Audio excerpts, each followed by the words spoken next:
Você já sentiu culpa por ganhar dinheiro? Como se no fundo estivesse traindo algo dentro de você. Me conta aqui nos comentários. Qual foi o momento em que você se sentiu assim? Pouca gente fala disso, mas existe um tipo de culpa que se esconde bem, e ela aparece justo quando você começa a prosperar. Não é o medo de perder o que ganhou, é um peso invisível, como se crescer financeiramente fosse trair algo sagrado dentro de você. Você se sabota sem perceber, recua quando começa a dar certo, se sente desconfortável com o dinheiro que entra, como se fosse demais, como se você não tivesse direito. Você diz que quer abundância, que está pronto para prosperar. Mas na hora em que as coisas começam a dar certo, algo dentro de você hesita. Você sente um prazer sutil em avançar, e ao mesmo tempo, um desconforto quase invisível que te faz recuar, como se tivesse um freio de mão emocional puxado por dentro. É aí que mora a ambivalência. Essa sensação tem nome, e tem raiz. Você quer crescer, mas teme o que pode perder se crescer demais, medo de se afastar das pessoas que ama, medo de ser visto como alguém metido, snob, diferente, medo de não pertencer mais. Em muitos lares, quem prospera vira alvo de silêncio, ou de inveja, ou de solidão. É como se o sucesso viesse com um preço emocional muito alto. E isso gera uma guerra invisível. De um lado, o desejo legítimo de abundância. Do outro, o medo de ser abandonado por ela.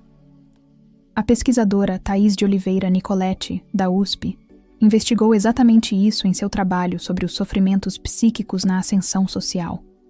Ela mostra que, muitas vezes, prosperar significa romper um contrato invisível com o nosso grupo de origem. Um contrato que diz: fique com a gente no mesmo lugar, não nos supere, não se afaste. Quando você quebra esse pacto, ainda que inconscientemente, o preço é sentido no corpo. Culpa, angústia, autossabotagem. E sabe o que é mais cruel? É que muitas vezes você não percebe que está nessa dinâmica. Você se acha procrastinador, indisciplinado, ansioso demais para empreender. Mas o que está por trás pode ser muito mais profundo. É a dor de um corpo que teme se sentir sozinho no topo. A abundância de verdade não deveria vir com esse peso. Ela não deveria exigir que você se traísse para caber no afeto de ninguém. A abundância que cura é aquela que inclui, que honra suas raízes sem se prender a elas, que reconhece que você pode seguir em frente sem abandonar quem você ama. Mas para isso, é preciso quebrar esse ciclo silencioso de culpa e lealdade cega à escassez. Você não precisa escolher entre pertencer e prosperar. Você pode criar novas formas de se conectar. Novas famílias emocionais. Novas alianças que te celebrem e não que te freiem. A abundância não é só sobre ter mais. É sobre ser mais.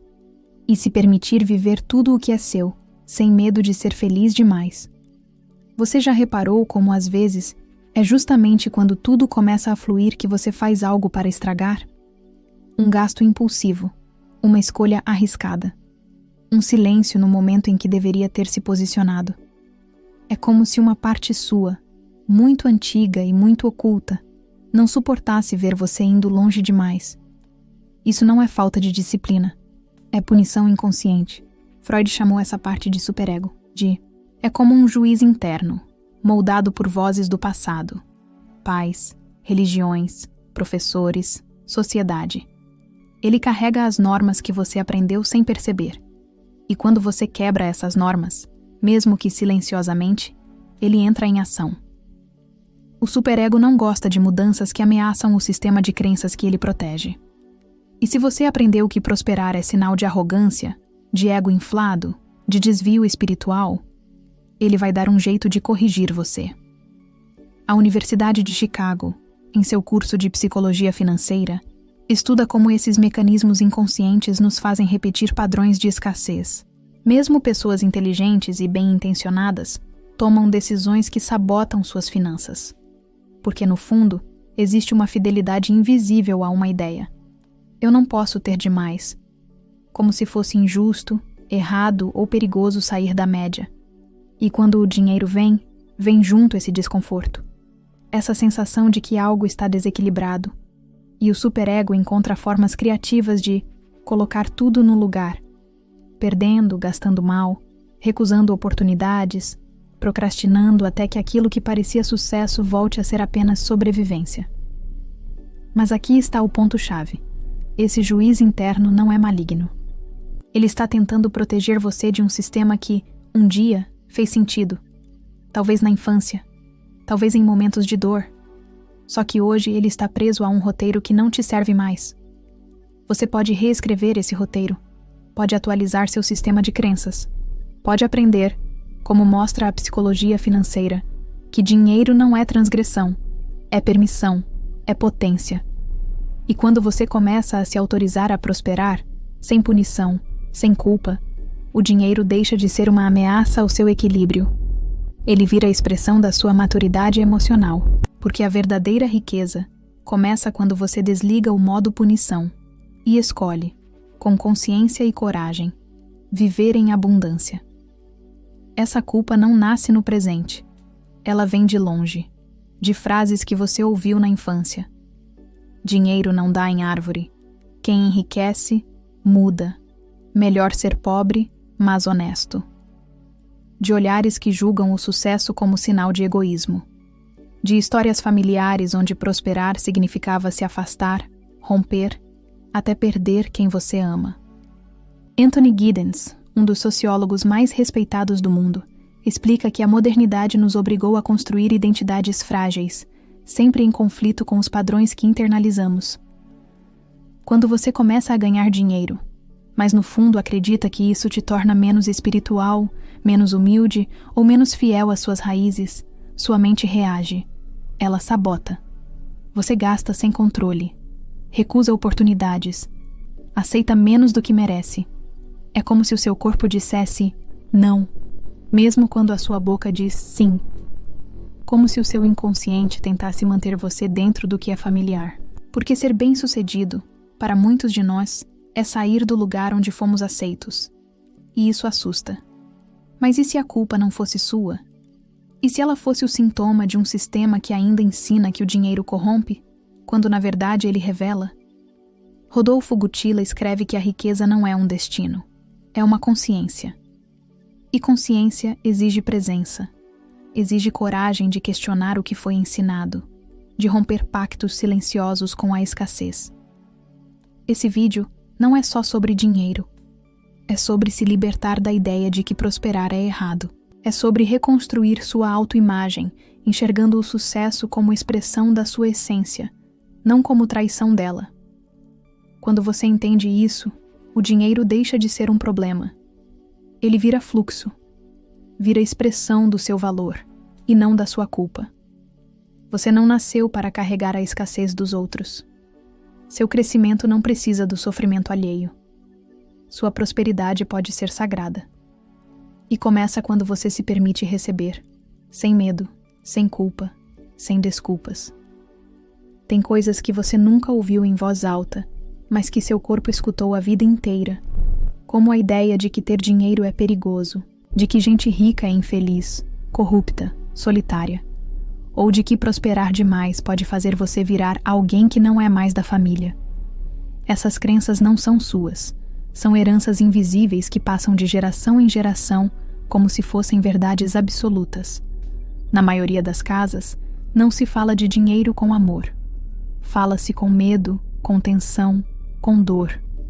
Crianças crescem escutando discussões sobre contas, sacrifícios, dívidas, e aprendem, sem ninguém precisar dizer, que o dinheiro é um problema, que ele separa, machuca, divide, que é melhor não ter muito para não atrair confusão.